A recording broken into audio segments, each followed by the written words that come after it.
ഒരു മറുപടി എൻ്റെ ജീവിതത്തിൻ്റെ അനുഭവത്തിലൂടെ എനിക്ക് ഈശോ തരാറുണ്ട്.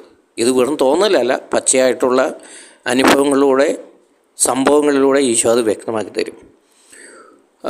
കാരണം ഒരു പ്രാവശ്യം ഞാനിങ്ങനെ ഒരു ഉദാഹരണം പറയാം.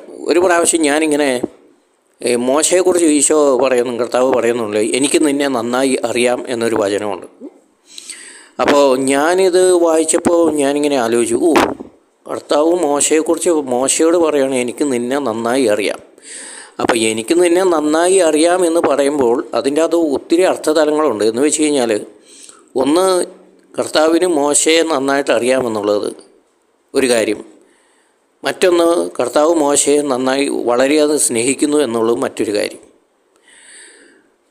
അപ്പോൾ ഞാനിങ്ങനെ ചിന്തിക്കുമായിരുന്നു, കർത്താവ് ഈശോ എന്നെ കണ്ടിട്ട് ഇങ്ങനെ ഒരു കാര്യം പറയുമോ, എനിക്ക് നിന്നെ നന്നായി അറിയാമെന്ന് ഈശോ എന്നെക്കുറിച്ച് പറയുമോ എന്ന് ഞാൻ പല പ്രാവശ്യം ആലോചിക്കുമായിരുന്നു.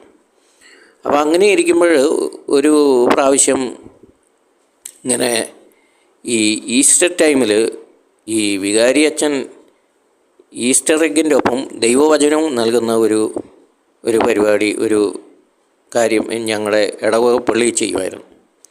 അപ്പോൾ ആ വർഷത്തെ ഈസ്റ്റർ എഗ്ഗിൻ്റെ ഒപ്പം കിട്ടിയ വചനം ഇതാണ്, എനിക്ക് നിന്നെ നന്നായി അറിയാം എന്നൊരു വചനം. അപ്പോൾ എനിക്ക് മനസ്സിലായി അത് കാര്യങ്ങളൊക്കെ ശരിയാണ്. കാരണം ഞാനും ഈശോയും തമ്മിലുള്ള ഇരിപ്പ് വശം എന്താണെന്ന് എനിക്ക് ഈശോയ്ക്കല്ലേ അറിയത്തുള്ളൂ. അതുകൊണ്ട് എനിക്ക്